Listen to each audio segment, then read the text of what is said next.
ನಮಸ್ಕಾರ. ನಾನು ನಿಮ್ಮ ಭಾಗ್ಯನಾರಾಯಣ ಬೊಗ್ಗವರಪು. ನೀವು ನೋಡ್ತಾ ಇದ್ದೀರಿ ಸುದ್ದಿ ಸರ್ಕಲ್. ಸಿದ್ದರಾಮಯ್ಯ ನಿನ್ನೆ ಮೊನ್ನೆಯಿಂದ ಒಂದು ಸೂಚನೆಯನ್ನು ಕೊಡ್ತಿದ್ದಾರೆ. ಒಂದು, ಅವರ ಹಾವಭಾವದಲ್ಲಿ, ಅವರ ಮಾತಿನ ಶೈಲಿಯಲ್ಲಿ ಮತ್ತು ಅವರು ಹೇಳ್ತಿರುವಂತಹ ವಿಚಾರಗಳಲ್ಲಿ. ಏನು ಹೇಳಿದ್ರು? ನಿನ್ನೆ ಹೇಳಿದ್ರು ಸಂಪುಟ ವಿಸ್ತರಣೆ, ಅದ್ರ ಬಗ್ಗೆ ಮಾತಾಡಿದ್ರು. ಏನು ಎಸ್ ಟಿ ಸಮುದಾಯದ ಇಬ್ಬರು, ನಾಗೇಂದ್ರ ಮತ್ತು KN ರಾಜಣ್ಣ, ಸಚಿವ ಸಂಪುಟವನ್ನು ಕಳ್ಕೊಂಡಿದ್ದಾರೆ. ಅವರು ಅವ್ಯವಹಾರ ಅಥವಾ ಭ್ರಷ್ಟಾಚಾರದ ಕಾರಣಕ್ಕೆ ನಾಗೇಂದ್ರ, ಈ ಕಡೆ ಪಕ್ಷದ ನಿಲುವಿಗೆ ವಿರುದ್ಧವಾಗಿ ಮಾತನಾಡಿದ್ದಕ್ಕೆ KN ರಾಜಣ್ಣ, ಅವರಿಬ್ಬರು ಸಚಿವ ಸ್ಥಾನ ಕಳ್ಕೊಂಡಿದ್ದಾರಲ್ಲ, ಆ ಸ್ಥಾನಗಳಿಗೆ ಅವ್ರದೇ ಸಮುದಾಯದ ಜನರನ್ನು ತುಂಬ್ತೀನಿ ಅನ್ನುವಂಥ ಆಶ್ವಾಸನೆ. ಇನ್ನೇನು ಆಗತ್ತೆ, ಸಂಪುಟ ವಿಸ್ತರಣೆ ಆಗತ್ತೆ, ನಾನು ಹಾಕ್ತೀನಿ ನಿಮ್ಮ ಸಮುದಾಯದವರನ್ನ ಅನ್ನುವಂಥ ಮಾತನ್ನ ಹೇಳಿದರು. ಅದರ ಅರ್ಥ ಸಂಪುಟ ವಿಸ್ತರಣೆ ಆಯಿತು ಅಂದರೆ ಸದ್ಯಕ್ಕಂತೂ ಮುಖ್ಯಮಂತ್ರಿ ಸ್ಥಾನ ಬದಲಾವಣೆ ಮಾತಿಲ್ಲ ಅಂತ ಅರ್ಥ. ಯಾರಾದರೂ ಹೊಸ್ತಿಲಲ್ಲಿ ಏನು ಮುಖ್ಯಮಂತ್ರಿ ಬದಲಾವಣೆ ಸಂದರ್ಭದಲ್ಲಿ ಯಾರು ಸಚಿವ ಸಂಪುಟ ಯಾರು ವಿಸ್ತರಣೆ ಮಾಡಲ್ಲ. ಯಾಕಂದರೆ ಮುಖ್ಯಮಂತ್ರಿ ರಾಜೀನಾಮೆ ಕೊಟ್ಟರೆ ಇಡೀ ಸಚಿವ ಸಂಪುಟ ಬರ್ಖಾಸ್ತಾಗತ್ತೆ, ಹೊಸದಾಗಿ ಸಚಿವ ಸಂಪುಟ ನೇಮಿಸಬೇಕಾಗತ್ತೆ. ಅಲ್ಲಿಗೆ ಒಂದು ಸ್ಪಷ್ಟ ಸೂಚನೆ ನಿನ್ನೆ ಕೊಟ್ಟಿದ್ರು, ಮೊನ್ನೆ ಆ್ಯಕ್ಚುಲಿ, ಸಚಿವ ಸಂಪುಟ ವಿಸ್ತರಣೆ ಹೆಸರಿನಲ್ಲಿ ನಾನೇ ಮುಖ್ಯಮಂತ್ರಿಯಾಗಿ ಮುಂದುವರಿತೀನಿ ಅಂತ. ನಿನ್ನೆ ಪತ್ರಕರ್ತರು ಮತ್ತೆ ಅದನ್ನು ಕೇಳಿದ್ರು, ನವೆಂಬರ್ ಕ್ರಾಂತಿ ಅಂತ. ಅದಕ್ಕೆ ಫುಲ್ ಜೋಶಲ್ಲೇ ಹೇಳಿದ್ರು, ನವೆಂಬರ್ ಕ್ರಾಂತಿನೂ ಇಲ್ಲ, ಭ್ರಾಂತಿನೂ ಇಲ್ಲ, ಏನೂ ಇಲ್ಲ ಅಂತ. ಇಷ್ಟು ದಿನ ಹೇಳ್ತಾ ಇದ್ದಿದ್ದ ರೀತಿನೇ ಬೇರೆ ಇತ್ತು. ಇಲ್ಲ, ಅದು ಹೈಕಮಾಂಡು ಅವರು ನಿರ್ಧಾರ ಮಾಡ್ತಾರೆ, ಅಥವಾ ಕೆಲವು ಸಂದರ್ಭಗಳು ತುಂಬ ಕೆದಕಿ ಕೇಳಿದಾಗ ಇಲ್ಲ ನಾನೇ ಮುಖ್ಯಮಂತ್ರಿಯಾಗಿರ್ತೀನಿ ಅಂತೆಲ್ಲ ಹೇಳ್ತಿದ್ದಂಥವ್ರು ಈ ರೀತಿಯಾಗಿ ವ್ಯಂಗ್ಯವಾಗಿ ಕ್ರಾಂತಿನೂ ಇಲ್ಲ, ಭ್ರಾಂತಿನೂ ಇಲ್ಲ ಅಂತ ಡೈಲಾಗ್ ನೇರವಾಗಿ ಹೇಳಿದ್ರಲ್ಲ. ಸೊ ಈಗ ಬರ್ತಿರುವಂತಹ ಪ್ರಶ್ನೆ, ಈ ಹಿನ್ನೆಲೆಯಲ್ಲಿ, 2 ದಿನಗಳ ಈ ಬೆಳವಣಿಗೆಗಳ ಹಿನ್ನೆಲೆಯಲ್ಲಿ DK ಶಿವಕುಮಾರ್ಗೆ ಸಿದ್ದರಾಮಯ್ಯನವರು ಟೋಪಿ ಹಾಕದರ? DK ಶಿವಕುಮಾರ್ ಮುಖ್ಯಮಂತ್ರಿ ಆಗೋದು ಅಟ್ಲೀಸ್ಟ್ ಈ ಅವಧಿಗೆ ಸಿದ್ದರಾಮಯ್ಯ ತಪ್ಪಿಸಿದ್ದಾಯ್ತಾ ಅನ್ನುವ ಪ್ರಶ್ನೆಗಳು ಬರ್ತವೆ. ಸೊ ಈ ಇತ್ತೀಚಿನ ಘಟನೆಗಳನ್ನು ನೋಡಿದಾಗ, ಸಿದ್ದರಾಮಯ್ಯನವರ ಕುರಿತಾಗಿ ನಾನು ಹೇಳಿದಂತೆ 2 ಘಟನೆಗಳನ್ನು ನೋಡಿದಾಗ ಎಸ್, ಹೌದು ಅನ್ಸುತ್ತೆ. ಈಗ ಸದ್ಯಕ್ಕಂತೂ ಸಿದ್ದರಾಮಯ್ಯ ಆ ಕುರ್ಚಿ ಬಿಟ್ಟು ಇಳಿತಾ ಇಲ್ಲ. ಆದರೆ ಅದು ಸಿದ್ದರಾಮಯ್ಯನವರು ತಮ್ಮ ಏನು ಸಂಖ್ಯಾಬಲದಿಂದ, ತಮಗಿರುವಂತಹ ಬೆಂಬಲ ಬಲದಿಂದ ಆ ರೀತಿ ಮಾತ್ರ ಪಡ್ಕೊಂಡ್ರ, ಅಥವಾ DK ಶಿವಕುಮಾರ್ ತಮ್ಮ ಕಾಲ ಮೇಲೆ ತಾವೇ ಚಪ್ಪಡಿ ಕಲ್ಲು ಹಾಕೊಂಡ್ರ, ಅಥವಾ ಏನಾದ್ರು ಹಾಕೊಂಡ್ರ? ಹಾಗೂ ನೋಡ್ಬೇಕಾಗತ್ತೆ. ಹಾಗೆ ನೋಡಿದಾಗ್ಲೂ ಸಹ ಎಸ್, DK ಶಿವಕುಮಾರ್ ಕಡೆಯಿಂದಲೂ ಸಹ ಅವರಿಗೆ ಅವರೇ ಒಂದಷ್ಟು ತಲೆ ಮೇಲೆ ಕಲ್ಲು ಹಾಕೊಂಡಿದ್ದಾರೆ ಅಂತ ಗೊತ್ತಾಗತ್ತೆ. ಏನೆಲ್ಲ ಆಯಿತು ಇತ್ತೀಚಿನ ತಿಂಗಳುಗಳಲ್ಲಿ ಅನ್ನೋದನ್ನು ನೀವು ಮೆಲುಕು ಹಾಕಿದ್ರೆ, ಅದರಲ್ಲೂ ವಿಶೇಷವಾಗಿ ಕಳೆದ 2-3 ತಿಂಗಳಲ್ಲಾಗಿರೋದನ್ನ ಅಟ್ಲೀಸ್ಟ್ 2 ಘಟನೆಗಳನ್ನು ನೋಡಿದ್ರೆ ನಿಮ್ಗೆ ಅರ್ಥ ಆಗುತ್ತೆ. ಧರ್ಮಸ್ಥಳದ ವಿಚಾರದಲ್ಲಿ ತಮ್ಮದೇ ಸರ್ಕಾರ ರಚನೆ ಮಾಡಿರುವಂತಹ SIT ಕುರಿತಾಗಿ ಒಂದು ರೀತಿ ಉಡಾಫೆಯಾಗಿ ಮಾತಾಡಿದ್ದು DK ಶಿವಕುಮಾರ್. ಇದು ಷಡ್ಯಂತ್ರ, ಇದಕ್ಕೆ SITನೇ ಬೇಕಾಗಿಲ್ಲ ಅನ್ನೋ ರೀತಿಯಲ್ಲೆಲ್ಲ ಮಾತಾಡಿದ್ರು. ಮತ್ತೆ ನನ್ನಂತಹ 1000 DK ಶಿವಕುಮಾರ್ಗಳು ಧರ್ಮಸ್ಥಳಕ್ಕೆ ಬೆನ್ನಿಗೆ ನಿಲ್ತೀವಿ ಅಂತೆಲ್ಲ ಡೈಲಾಗ್ ಹೊಡೆದ್ರು. ಅದು ಪರೋಕ್ಷವಾಗಿ ಈ ಒಂದು ತನಿಖೆಯ ಬಗ್ಗೆ ಅನುಮಾನಗಳು ಮೂಡೋದಕ್ಕೆ, ಈ ತನಿಖೆ ಯಾರ ಪರವಾಗಿರುತ್ತೆ ಅನ್ನೋದಕ್ಕೆ ಅನುಮಾನಗಳು, ಪ್ರಶ್ನೆಗಳು ಬರೋದಕ್ಕೆ ಅವಕಾಶ ಮಾಡಿಕೊಡ್ತು. ಆ ಕುರಿತಾಗಿ ಸಾಕಷ್ಟು ಬುದ್ಧಿಜೀವಿ ವಲಯ ಮತ್ತು ಕಾಂಗ್ರೆಸ್ ಅನ್ನ ಬೇರೆ ರೀತಿಯಲ್ಲಿ, ಪಕ್ಷದ ಒಳಗಿಲ್ಲದೆ ಹೊರಗಿಂದಲೇ ಯಾವುದೋ ಒಂದು ರೀತಿಯಲ್ಲಿ ಬೆಂಬಲಿಸಿಕೊಂಡು ಬರ್ತಾ ಇದ್ದಂತಹ ಒಂದಷ್ಟು ಸಂಸ್ಥೆಗಳು, ಒಂದಷ್ಟು ವ್ಯಕ್ತಿಗಳು, ಯಾಕೆ BJP ಕೋಮುವಾದಿ ಪಕ್ಷ ಅನ್ನುವ ಕಾರಣಕ್ಕೆ ಬೆಂಬಲಿಸ್ಕೊಂಡು ಬರ್ತಿದ್ದಂಥವರು ಸಹ DK ಶಿವಕುಮಾರ್ ಹೇಳಿಕೆ ಕುರಿತು ಅಸಮಾಧಾನ ವ್ಯಕ್ತಪಡಿಸಿದ್ರು. ಒಂದಷ್ಟು ಜನ ಈ ವಿಚಾರವನ್ನ ರಾಹುಲ್ ಗಾಂಧಿ, ಹೈಕಮಾಂಡ್ ಎಲ್ಲರ ಕಿವಿಗೂ ಹಾಕಿರ್ತಾರೆ, ಸಹ ಖರ್ಗೆ ಅವ್ರ ಕಿವಿಗೂ ಹಾಕಿರ್ತಾರೆ, ಮಲ್ಲಿಕಾರ್ಜುನ ಖರ್ಗೆ ಅವರ ಕಿವಿಗೆ. ಧರ್ಮಸ್ಥಳದ ಒಂದೇ ವಿಚಾರ ಆಗಿದ್ದಿದ್ರೆ ಪರವಾಗಿಲ್ಲ. ಆದರೆ ದಿನ ಬೆಳಗಾದ್ರೆ RSS ವಿರುದ್ಧ ರಾಹುಲ್ ಗಾಂಧಿ ಒಂದು ರೀತಿ ತೊಡೆ ತಟ್ಟಿ ಸವಾಲುಗಳನ್ನು ಹಾಕಿ, ಕೇಸುಗಳನ್ನು ಹಾಕಿಸ್ಕೊಂಡು ಕೋರ್ಟಿಗೆ ಹಾಜರಾಗ್ತಾ, ಕ್ಷಮೆ ಕೇಳೋದಿಲ್ಲ ನಾನು ಸಂಘ ಪರಿವಾರಕ್ಕೆ ಅಂತ ಶಪಥ ಮಾಡುವ ರೀತಿಯಲ್ಲಿ ಚಾಲೆಂಜ್ ಮಾಡ್ತಾ ಓಡಾಡ್ತಿರುವಂತಹ ರಾಹುಲ್ ಗಾಂಧಿ ಒಂದು ಕಡೆ ಇರಬೇಕಾದ್ರೆ, ಅದೇ RSS ಗೀತೆಯನ್ನ ಸದನದ ಒಳಗೆ ಯಾವುದೇ ರೀತಿಯ ಹಿಂಜರಿಕೆ ಇಲ್ಲದೆ, ಅದರ ಗಂಭೀರತೆ ಗೊತ್ತಿಲ್ಲದೆ, ಅದು ಏನಾಗುತ್ತೆ ಅನ್ನುವಂತಹ ಕಾಮನ್ ಸೆನ್ಸ್ ಇಲ್ಲದೆ ಸದನದ ಒಳಗೆ RSS ಗೀತೆಯನ್ನ ಹಾಡೋದ್ರಲ್ಲ DK ಶಿವಕುಮಾರ್, ಅದು ದೊಡ್ಡ ಮಟ್ಟದಲ್ಲಿ ಕೆಲಸ ಮಾಡಿರುತ್ತೆ, ದೊಡ್ಡ ದೂರಿನ ರೀತಿ ಹೋಗಿರುತ್ತೆ. ಹಾಗಾದ್ರೆ ಯಾಕೆ ಹೈಕಮಾಂಡ್ ಏನು ಪ್ರತಿಕ್ರಿಯಿಸಲಿಲ್ಲ ಅಂದ್ರೆ, KN ರಾಜಣ್ಣ ಒಂದು ಹೇಳಿಕೆ ಕೊಟ್ಟ ತಕ್ಷಣನೇ ಪಕ್ಷದ ನಿಲುವಿಗೆ ವಿರುದ್ಧವಾಗಿದೆ ಅಂತ, ಮತಗಳ್ಳತನದ ಬಗ್ಗೆ ತಕ್ಷಣಕ್ಕೆ ರಾಜೀನಾಮೆ ಕೊಡೋಕ್ಕೂ ಅವಕಾಶ ಇಲ್ಲ, ಡಿಸ್ಮಿಸ್ ಮಾಡಲೇಬೇಕು, ಅಮಾನತು ಮಾಡಬೇಕು, ವಜಾ ಮಾಡಬೇಕು ಅಂತ ಪಟ್ಟು ಹಿಡಿದು ಕೇಂದ್ರ ಸರ್ಕಾರ ಹೈಕಮಾಂಡ್, ಕಾಂಗ್ರೆಸ್ ಹೈಕಮಾಂಡ್, ರಾಹುಲ್ ಗಾಂಧಿ ಸ್ವತಃ ಪಟ್ಟು ಹಿಡಿದು ರಾಜೀನಾಮೆಗೆ ಅವಕಾಶ ಮಾಡಿಕೊಡದೆ ವಜಾ ಮಾಡಿಸಿದ್ರು ಸಚಿವ ಸಂಪುಟದಿಂದ.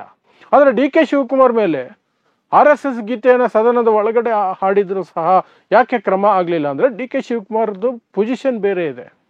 ಒಂದು, ಡಿ ಕೆ ಶಿವಕುಮಾರ್ ಇಂದ ಪಕ್ಷಕ್ಕೆ ಫಂಡ್ ಫ್ಲೋಯಿಂಗ್ ದೊಡ್ಡ ಮಟ್ಟದಲ್ಲಿ ಇರುತ್ತೆ. ಅದನ್ನು ಯಾವ ರೀತಿ ನಿರಾಕರಿಸ್ತೀರಿ, ಲೀಗಲ್ ಇಲ್ಲೀಗಲ್ ಅದ್ರ ಬಗ್ಗೆ ಎಲ್ಲ ಬೇರೆ ವಿಚಾರ.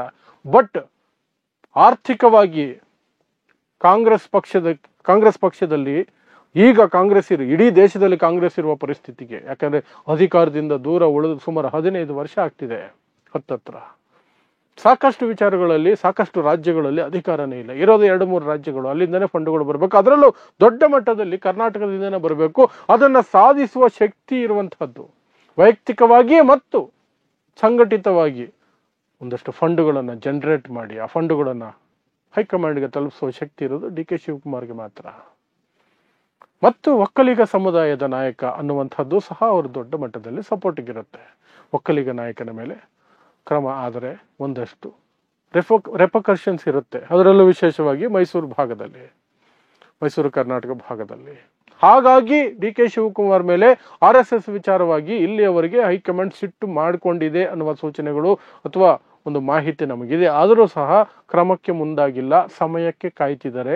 ಹಾಗಾಗಿ ಡಿ ಕೆ ಶಿವಕುಮಾರ್ ಈ ಹಂತದಲ್ಲಿ ಹೋಗಿ ನನ್ನ ಮುಖ್ಯಮಂತ್ರಿ ಆಶ್ವಾಸನೆ ಏನಾಯಿತು ಅಂತ ಕೇಳ್ಬಿಟ್ರೆ ಹೈಕಮಾಂಡ್ ಸುಮ್ಮನೆ ಇರಲ್ಲ ಅನ್ನುವ ಭಯ ಡಿ ಕೆ ಶಿವಕುಮಾರ್ ಅವ್ರಿಗೂ ಇದೆ.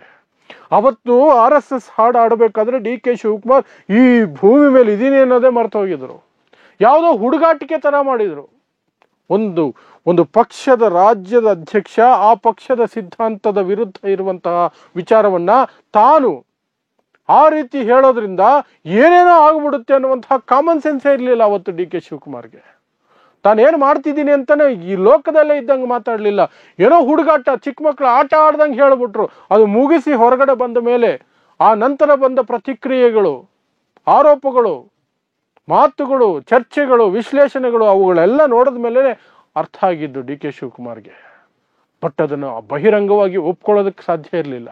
ಹೇಗೋ ತೇಲಿಸ್ಕೊಂಡು ಹೋದ್ರು. ಬಟ್ ತೇಲಿಸ್ಕೊಂಡು ಹೋಗಿದ್ದು ಆ ಕ್ಷಣಕ್ಕಾಯ್ತು. ಹೈಕಮಾಂಡ್ ಮೇಲೆ ಏನಕ್ಕೆ ಇದಾಯ್ತು, ಮುಂದೆ ಮುಖ್ಯಮಂತ್ರಿ ಸ್ಥಾನಕ್ಕೆ ಹೋಗ್ತೀನಿ ಅಂದಾಗ ಏನೆಲ್ಲ ಅದು ತಡೆ ಆಗತ್ತೆ. ಆ ಹೇಳಿಕೆ, ಆ ಹಾಡು, RSS ಗೀತೆಯನ್ನು ಹಾಡೋದು, ಅದರಲ್ಲೂ ಸದನದ ಒಳಗೆ. ಬಿಜೆಪಿಯವ್ರಿಗೆ ಇಲ್ಲಿವರೆಗೆ ಧೈರ್ಯ ಬಂದಿಲ್ಲ RSS ಗೀತೆಯನ್ನ ಸದನದ ಒಳಗಡೆ ಹಾಡೋದಕ್ಕೆ. ಕಾಂಗ್ರೆಸ್ನ ಉಪಮುಖ್ಯಮಂತ್ರಿ ಆಡಿದ್ದಾರೆ ಅಂತ ಬೇಜನ್ ಅಟ್ಯಾಕ್ ಆಗಿರುತ್ತೆ. KN ರಾಜಣ್ಣ ವಜಾ ಆಗಿದ್ದರು ಹಿಂದೆ ಆ ಸುದ್ದಿ ಟಿವಿಯಲ್ಲಿ ಬರ್ತಿರ್ಬೇಕಾದ್ರೆ ಇಂಡಿಯಾ ಮೈತ್ರಿಕೂಟದ ಸಭೆ ನಡೀತಾ ಇತ್ತು. ಅವಾಗ ಅಖಿಲೇಶ್ ಯಾದವ್, ತೇಜಸ್ವಿ ಯಾದವ್ ಎಲ್ಲ ಜೊತೆಲಿ ಕೂತಿದ್ರಂತೆ ರಾಹುಲ್ ಗಾಂಧಿಗೆ. ಅದು ನೋಡ್ಬಿಟ್ಟು ನ್ಯಾಷನಲ್ ಮೀಡಿಯಾದಲ್ಲಿ ಬೇರೆ ಅದನ್ನು ತಿರ್ಚ್ಬಿಟ್ಟಿದ್ರು ಬೇರೆ ರೀತಿ. ಬಿಜೆಪಿ ತಪ್ಪು ಮಾಡಿಲ್ಲ, ಚುನಾವಣಾ ಅಕ್ರಮ ಮಾಡಿಲ್ಲ ಅನ್ನೋ ರೀತಿಯಲ್ಲಿ ಕಾಂಗ್ರೆಸ್ ಪಕ್ಷದ ಸಚಿವರೇ ಹೇಳ್ತಾ ಇದ್ದಾರೆ ನೋಡಿ ಅಂತ ಅಲ್ಲಿನ ನಾರ್ತ್ ಇಂಡಿಯಾ ಗೋಧಿ ಮಾಧ್ಯಮಗಳು ಹೇಳ್ತಿದ್ವಿ. ಇಲ್ಲೂ ಗೋಧಿ ಮಾಧ್ಯಮಗಳೇನೆ.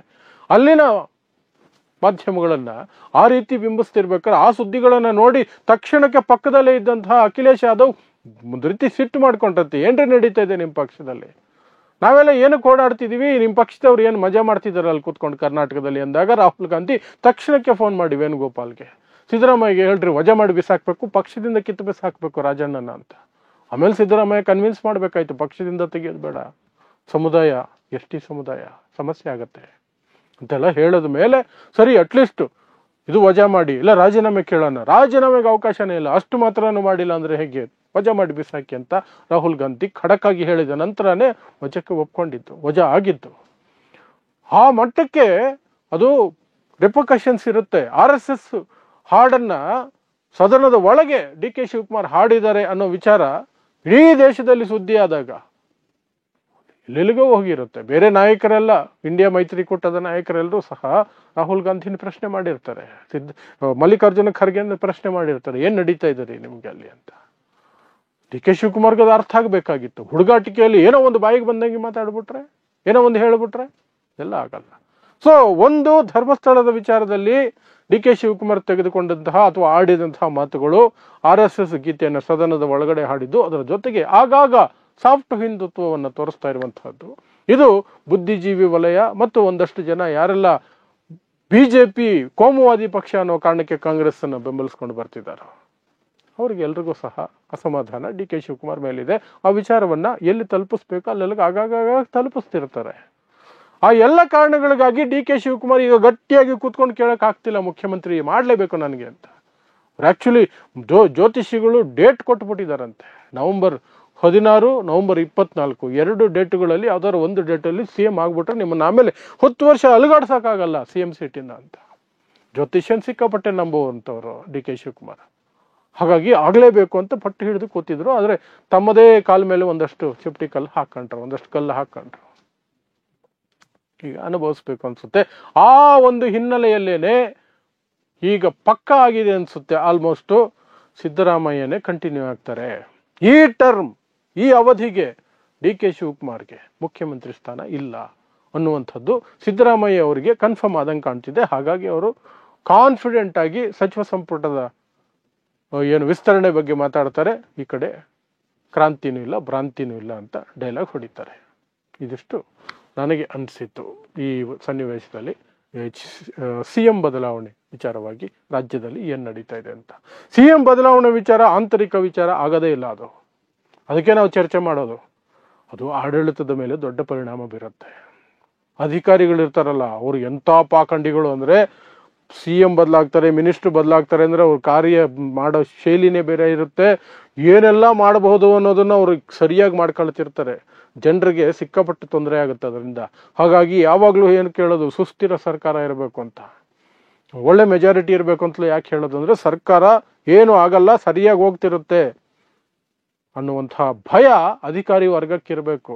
ಇಲ್ಲಾಂದ್ರೆ ಅಧಿಕಾರಿ ವರ್ಗ ಒಂದು ಕಡೆ ರಾಜ್ಯನೂ ಲೂಟಿ ಮಾಡ್ತಾರೆ, ರಾಜ್ಯದ ಜನರ ಮೇಲೂ ಸವಾರಿ ಮಾಡ್ತಾರೆ, ರಾಜಕಾರಣಿಗಳ ಮೇಲೂ ಸವಾರಿ ಮಾಡ್ತಾರೆ. ರಾಜಕಾರಣಿಗಳ ಮಾತು ಕೇಳಲ್ಲ, ಮಿನಿಸ್ಟರ್ ಮಾತು ಕೇಳಲ್ಲ, CM ಮಾತು ಕೇಳಲ್ಲ. ಅವ್ರು ಆಮೇಲೆ CM ಬದಲಾಗ್ತಾರೆ ಅಂತ ಕನ್ಫರ್ಮ್ ಆಗ್ಬಿಟ್ರೆ CM ಮಾತು ಕೇಳಲ್ಲ. ಮುಂದೆ ಬರೋ CM ನೋಡೋಣ ಅಥವಾ ಆ CM ಈಗ್ಲಿಂದನೇ ಬಕೆಟ್ ಹಿಡಿಯೋಣ ಅಂತ ಓಡಾಡ್ಕೊಂಡಿರ್ತಾರೆ. ಹಾಗಾಗಿ ಅವ್ರದ್ದು ಅದು ಪಕ್ಷದ ವಿಚಾರ, ನಾವ್ಯಾಕೆ ಇಷ್ಟೊಂದು ತಲೆ ಕೆಡಿಸ್ಕೊಳ್ಬೇಕು, CM ಯಾರೇ ಇಲ್ಲವೇ ಇಲ್ಲ. ಇಡೀ ರಾಜ್ಯಕ್ಕೆ ಅದು ಒಂದು ರೀತಿಯಾಗಿ ಪರಿಣಾಮ ಬೀರುವಂತಹ ವಿಚಾರ. ಹಾಗಾಗಿ ನಾವು ಡಿಸ್ಕಸ್ ಮಾಡಲೇಬೇಕಾಗತ್ತೆ. ಅದೇನು ಅನ್ನೋದ್ರ ಬಗ್ಗೆ ನಾವು ಆಗಾಗ ಕಣ್ಣಾಯಿಸ್ಬೇಕಾಗತ್ತೆ. ಸೊ ಇದಿಷ್ಟು ಕರ್ನಾಟಕ ರಾಜಕೀಯದಲ್ಲಿ ಈಗ CM ಕುರ್ಚಿ ಕುರಿತಾಗಿ ನಡೀತಾ ಇರುವಂತಹ ಚರ್ಚೆಗಳು, ವಿವರಣೆಗಳು. ಸೊ ಇಂತಹದೇ ವಿಶೇಷ ಸುದ್ದಿಗಳಿಗಾಗಿ ನೋಡ್ತಾ ಇರಿ ಸುದ್ದಿ ಸರ್ಕಲ್. ನಾನು ನಿಮ್ಮ ಭಾಗ್ಯನಾರಾಯಣ ಬೊಗ್ಗವರಪು.